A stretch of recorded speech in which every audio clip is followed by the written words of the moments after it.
교수님, 네. 박영수 전 특검, 네. 검찰이 구속영장을 신청을 했는데 법원에서 영장이 기각됐지 않습니까? 네, 기각됐습니다. 그런데 18일 이 박영수 가족, 그러니까 딸에 대한 압수수색을 벌였어요. 네. 왜 그랬습니까? 지금 그 중앙지검 반부패 수사부에서 아내, 박영수 전 특검의 부인, 그리고 딸 두 사람에 대해서 이제 검사와 수사관을 벌여서 압수수색을 이제 했습니다. 근데 2014년과 15년에 그 박영수 전 특검이 우리은행 그 이사회 의장을 했지 않습니까? 예. 그렇게 돼서 결국은 이 소위 말하면은 그 대장동에 어떤 도움을 줬다. 그러니까 소위 말하면 결정적인 도움을 준 도움을 거죠. 준 거죠. 예. 이제 이런 부분에서 50억 원의 클럽 얘기가 나오지 않습니까? 50억 클럽의 네. 멤버로 그렇게 네, 그러기 때문에 나와 있으니까요. 그때 이제 그 수재 관련 혐의 자료를 확보를 하는 그 단계거든요. 그리고 보면은 이 박영수 전 특검의 부인과 그다음에 박영수 전 특검과 사이에 굉장히 많은 돈거래가 있었다고 합니다. 이런 부분이 있었고, 그다음에 또 딸이 그 특혜를 받았지 않습니까? 11억 원에 대한 뭐 그 하천대유로부터 빌린 거라든가, 뭐 아파트라든가, 또 뭐 퇴직금이라든가 이런 부분들을 종합적으로 해서 과연 이게 이 돈의 용도가 50억 약속 금액이 아니냐? 지금 이렇게 보는 차원에서 이 자료를 확보하는 차원에서 지금 압수수색을 하는 것이죠. 그러니까 부인에 대한 압수수색은 박영수 전 특검과의 그런 관계들 이런 것들을 좀 더 추적해 보겠다는 거고, 딸에 관해서는 지금 딸이 얻은 수익이 25억 아닙니까? 대여금 11억. 네. 그다음에 아파트 특별 분양받아서 거기서 한 8억. 그렇죠. 네. 퇴직금 한 6억. 5, 뭐 5, 6억. 그렇죠. 그래갖고 25억이 이게 바로 50억 그 대가. 중에 네. 일부가 아닌가 이렇게 보고 지금 딸에 대한 압수수색을 벌인 거라고 봐야죠. 그렇죠. 그러니까 여러 가지 그 진술이라든가 증을 종합해 보면 원래 대가는 200억이라는 얘기가 나왔지 않습니까? 네, 200억 달라고 이제 그랬죠. 너무 많다. 그래서 그럼 50억으로 이 한정을 하자라고 해가지고 50억 클럽이라는 얘기가 나왔는데, 사실 지금 검찰에서는 상당히 그 날카롭게 또 신속하게 지금 뒤늦게나마 수사를 하고 있는 건데, 여러 가지 관점이 있어요. 왜 그러냐면 사실 그 우리 고영신 TV 시청자분들 아시지만 박영수 전 특검 그러면 현재 윤석열 대통령하고 검찰 내에서 상당한 인맥으로 지금 알려져 있지 않습니까? 그렇죠. 뭐. 그런데 지금 윤석열 대통령이 되셨잖아요. 네. 그렇다고 하면 이걸 그대로 차일필 그 미루고 간다라고 하면 상당한 리스크라든가 또 그 가짜 뉴스가 양산이 될 소지가 있거든요. 이런 맥락도 있습니다. 그래서 50억 클럽에 대한 소위 임팩트 있는 수사를 가장 먼저 해야 되는 사람이 바로 박영수 전 특검이다. 이런 그 부분들이 지금 회자되고 있지 않습니까?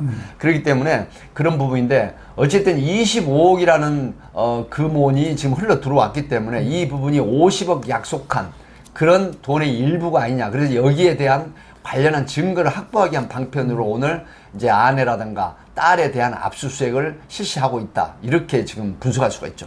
이런 압수수색 결과 상당히 진전된 어떤 증거들이 확보가 된다면은 박영수 전 특검에 대해서는 구속영장을 재청구하겠죠. 뭐 이달 말에 그 수사가 종료될 시점에 뭐 다시 재청구할 수 있다는 얘기가 지금 나오고 있는 이유가 이런 부분들이 있어서 상당히 이 박영수 전 특검이 부인하는 방향하고는 다르게 지금 수사 결과가 나오고 있다고 합니다. 그렇기 때문에 지금 받았던 돈들의 용처가 상당히 확인된 걸로 지금 나오고 있거든요. 그리고 이제 그 대한 변호사협회 회장 그 출마 당시에 자금도 지금 3억을 현금으로 그렇죠, 받았죠. 1억씩 3회에 걸쳐서 받았다는 거 아니겠습니까?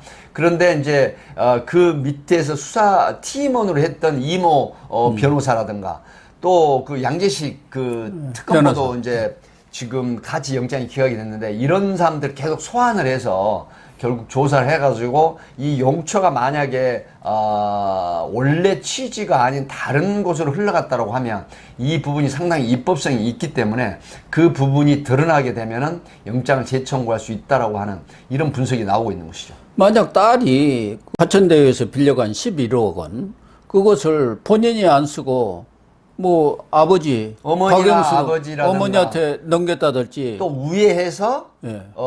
사실 이제 그런 부분이 그 검사를 했던 사람이기 때문에 네. 아마 11억을 빌렸다고 하는 부분도 뭐 다이렉트로 이렇게 받았을 가능성은 없습니다. 그렇다고 예, 봐야겠죠. 그렇기 때문에 앞에 말씀하셨지만 뭐 페이퍼 컴퍼니 네. 형식의 뭐 저수지를 두고 그다음에 합법적인 틀을 모양새를 갖춰서 이게 이제 받는 그런 형태를 취했을 가능성이 있기 때문에 이 수사가 결코 쉽지는 않습니다. 하지만 결국은 관련자가 모두 내 돈이 아니라고 하면은 결국 털어놓게 돼 있거든요. 그래서 그 소위 말하면 가정에 이렇게 관계된 사람들이 진실을 말할 수밖에 없어요. 제가 많은 수사를 해본 경험치에 의하면 결국은 내가 이렇게까지 할 필요가 뭐 있느냐라고 해서 털어놓게 되거든요, 진실을.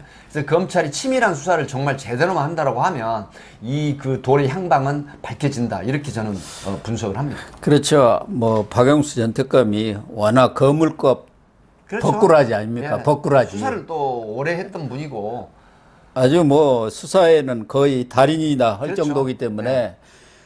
이런 문제가 발생할 것을 대비해서 미리미리 다 조치를 해놨다고 봐야 하기 때문에 검찰 수사도 사실은 만만치 않은 적입니다. 그런데 말씀하신 대로 이 박영수 전 특검은 윤석열 대통령과의 그런 관계 때문에 많은 오해를 받고 있지 않습니까? 그러니까 검찰로서도 어떻게든 박영수 전 특검에 명백하게. 대해서는 증거를 확실히 잡아가지고 영장을 재청구해서 구속을 시켜야만이 그 오해에서 벗어날 수가 있는 거고 그 동력을 가지고 권순일도 수사를 하고 55 클럽 나머지 사람들도 네. 좀 수사에 들어갈 수 나온 있는 거 사람들이. 아니겠습니까? 그래서 굉장히 그 날카로운 지적을 하셨는데요. 50클럽에 소위 거명되는 인물들 중에 박영수 전 특검이 가장 우선순위라고 하는 부분은 바로 특수관계입니다.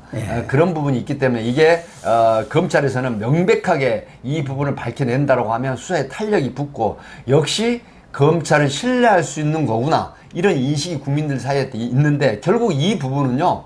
이 정부나 윤석열 대통령에 도움이 되는 수사입니다. 그런데 이게 그냥 유야무야 넘어가게 되잖아요. 그리고 수사가 흐지부지 한다라는 부분들이 지금 상당히 민동하는 국민들이 이제 이걸 눈치를 챈다라고 하면 리스크가 어디로 가겠습니까? 바로 우리 윤석열 정부나 윤석열 대통령에게 그렇죠. 갈 수밖에 없다. 그래서 검찰은 지금 이 치밀한 이런 전략적인 개념으로 접근을 해서 수사를 하고 있다. 이렇게 분석을 하는 것이죠. 예. 그래서 이 박영수 전 특검의 가족들에게까지 본격적으로 수사 칼날이 이렇게 미치고 있기 때문에 박영수 전 특검도 이번에 구속영장이 재청구되면은 영장이 발부될 가능성이 아주 높다고 없지 봐야겠죠. 않습니다. 왜 그러냐면 영장이 재청구될 때는 검찰 한번 기각을 당했지 않습니까? 네. 그리고 이제 피고인의 방어권이라든가 그다음에 약속한 돈에 여러 가지 그 적립된 부분이 불명확하다. 그래서 판사가 기각을 했거든요. 네. 근데 이런 부분들에 대해서 25억에 관련된 부분들이 또 11억이 딸이 그 빌렸다고 하는 채권 채무 관계가 어디로 흘러갔는지 이런 용처가 그래서 수사를 하고 있는 거고 압색을 하고 있는 건데 이런 부분들이 명확하게 박영수 전 특검이나 양재식 전 검사, 전 변호사나 이런 사람들의 진술하고 어긋난다. 그리고 명백하게 말씀하시는 그 스모킹 건으로 드러나는 부분이 있다라고 하면 이거 영장 재청구라고 하는 부분이 쉽지 않거든요. 네. 그러나 영장 재청구한다고 하면 거의 발부될 가능성이 높다는 단계라 이렇게 봅니다. 네. 우리 수사를 오래 해보신 백 교수님의 그런 말씀이 아마 거의 사실로 드러나지 않겠나. 그런 분석이 가능한 것이죠. 그런 생각이 듭니다. 네.